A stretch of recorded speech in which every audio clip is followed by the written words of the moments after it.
बिस्मिल्लाहिर्रहमानिर्रहीम टाठियों बच्चों यत लिखो इस class 8th subject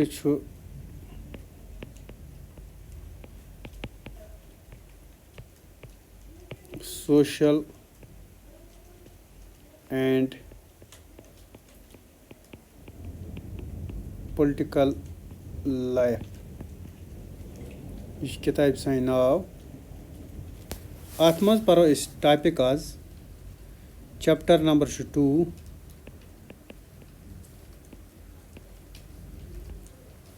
topic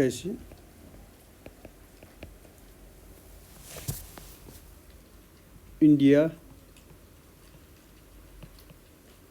and हर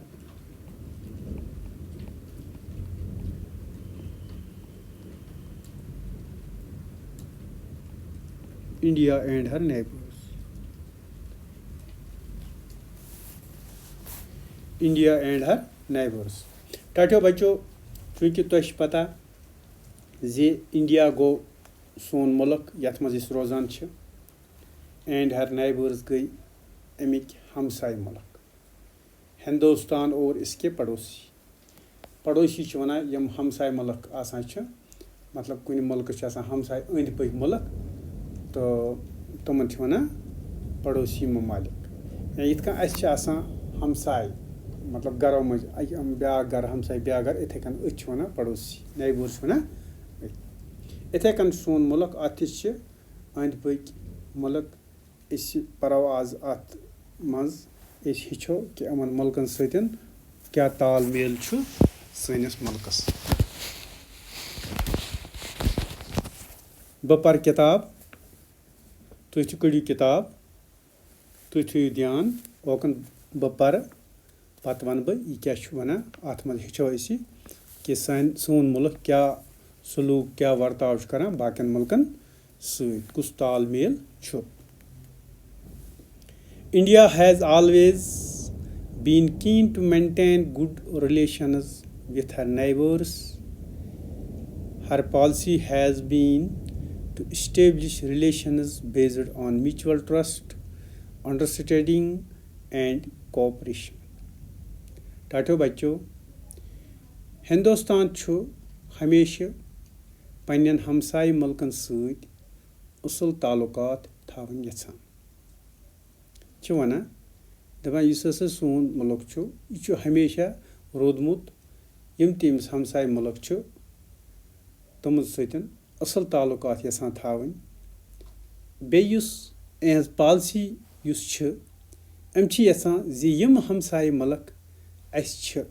तमन सतन बाहमी एतमाद और योर अकिस पे भरोस कर तो अख सज कथ समझी पान वन ताल मेल थावन यह भारत यछान यह इंडिया यछान पत ब्रोकुन in the map you can see our neighbouring countries in the north we have China Nepal and Bhutan in the east our neighbours are Bangladesh and Myanmar on the west side are Pakistan and Afghanistan and in the south Sri Lanka is our closest neighbors टाठियों बच्चों तुम वुचो maps मज map चूँकि India पता तुम वुचो you can see our neighbouring country अत मज वुचो तुम पन हमसाय मुल्क बह हाव तुम मैप क्या ये अत मज वुचो तुम पन हमसाय मुल्क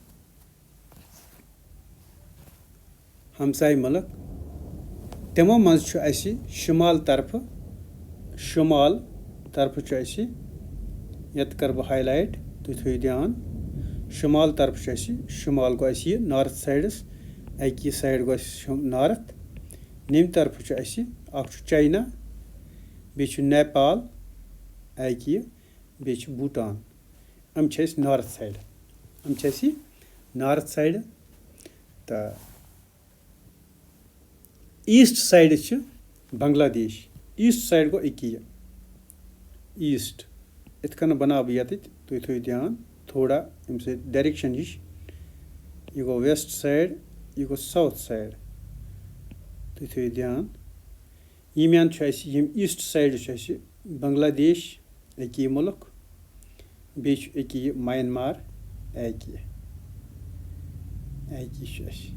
यप वेस्ट साइड पाकिस्तान अकी बॉर्डर लाइन यप तो नेम साइड अफगानिस्तान यह यप लड़ान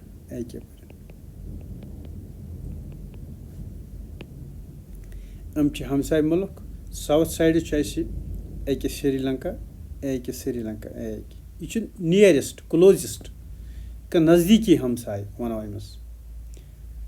तो अम सैनिस मुल्कस अंद पक हमसाय मुल्क यह हेचू तुम वुचू तुम इंडिया एंड हर नेबर्स गई अमे हमसाय मुल्क हिंदुस्तान बेस अंद पक हमसाय मुल्क पे one like India, all these neighboring countries except China are newly independent countries. Being new countries, they have some border problems. Yus tuh wuchu ath pet tatho bachcho Hindustanik pٲٹھۍ बगैर except China China बगैर छम तमाम हमसाय ममालिक नव आज़ाद मुल्क कश पे अम गमत नव मतलब कंस अंडर कुन मुल्कस अंडर पत गए अलग बने आज़ाद मुल्क इंडिपेंडेंट अमो नवो मुल्को आसन वजह अमन पान वन यम तम अके नम बॉर्डर लाइन हाय मे अके नम हाईलाइट कर मे अमन मज अमन कह पान वन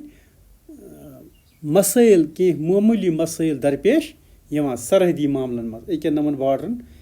नमन बॉर्डर यम हाईलाइट कर अमन मज यप अमन मज कि सरहदी मसाइल दरपेश तम क्या sometimes they have problems relating to people as well कुन वक्त मुल्कन और योर लुकन मुतलिक त परेशानी ओरिक योर अत गसान यही मसाइल पौध दरपेश मसाइल गसान पौध पे one India is interested in peace and security on its borders though there have been differences and disputes with some neighboring countries. India has always preferred to solve these problems peacefully through mutual talks. She does not want interference from any third country in her disputes. Her main effort has been to keep that whole South Asian region free from the dominance of big powers. For the promotion of peace, stability, and economic development of this region, friendship and cooperation with neighbors is essential. South Asian Association for Regional Cooperation SAARC has been formed precisely with this objective. ताठो बच्चों यह वना हिंदुस्तान हमेशा यम त सरहदी muscle पे कोशिश कर्म अमन तो सलामती हज मतलब अत पे दिलचस्पी दिसम अत पे जोर दितमुत कि यम त मामला अमन अंद पक नमन मामला नमन कंट्रीन यम मे हाईलाइट ये तुम पे हाय यम तम अमन पे यह जोर दितमुत कि दोस्ताना ताल्लुकात मतलब थाव अमन जायन अमन पे दिसमुत दिलचस्पी कि अमन जायन गस रोजन क्या अमन व सलामती हुंद दोस्त अमन मसलन पे अगर कुन सात हमसाय मुल्क सत पान वन इख्तिलाफ रोजान अगर वो कुन सात गसान इख्तिलाफ हमसाय मुल्क सतन भारत अमन तरीक सान तमन मसलन हल करने तरजीह दिवान भारत वनान कि हे यह मसला हसा करो अमन तरीक सान पीसफुली सह यसान जि ब्याक यानी त्रीम फरीक गस्न अथ मज मदाखलत करुन क्याज गस्न मदाखलत इन सह तूता आसान मामले कि यह करो पान वन इत कन हमसाय मुल्क उजराव पान यह अस दिमो न बेक सज अथ मज मदाखलत करने जरूरत कि अम सज असली कोशिश यह आसान कि जुनूबी एशियन अम सज भारत असली कोशिश यह कि जुनूबी एशियन खतन मज कह बोड़ ताकतवर मुल्क निश गसो पाक रोजन गसो मतलब तम सुंद गलबे यी तम निश गसो पाक रोजन भारतन हमेशा अमन खतन मज माशी तरक्की फरोग दिनस मज पन्न हमसायन सत दोस्तानी तो तालमेल थावन जरूरत दिवान रोदमुत हमेशा कि अस गस रोजन पान वन तालमेल गसो तरक्की करें माशी तरक्की करें कह तजारत और योर करो अत मज गसो मतलब वारिया डेवलप गसिन कि तवै अमो हमसाया मुल्को जुनूबी एशियनस मज अख एसोसिएशन बनामुज यानी यथ सारक तश्कील दिसमुज मकसद योय जे हसा बनावो अख सारक अख एसोसिएशन अत मज आसो पन मुल्कन हंद मुश्किलात करान दूर या कुन जाय के थोड़ा मतलब के मसला आसि कह मामला आसि अम आसो सान निभत कत बात जरिए तो टाठो बच्चों आज युतुई तो पगह पढ़ो इंशाल्लाह नेक्स्ट पेज आज पोर गोडिक पेज तुम गस पन पेज खुलावन पत गस वीडियो तो रोजन ब्रोह कन तुम गस समझुन कि ये तुम गस बोजन तुम यी समझस कि इंडिया एंड हर नेबर्स अस कुस कुस मुल्क अंद पक हमसाय तो अमन मुल्कन सतन कुस ताल्लुकात भारत यसान थावन तो पगह पढ़ो नेक्स्ट पेज नंबर 12 तथ मज वो चाइना एंड इंडिया तमन क्या तुम कित पान और योर दोस्ताना ताल्लुकात सह पढ़ो इंशाल्लाह नेक्स्ट लेक्चर आज गो युतुई।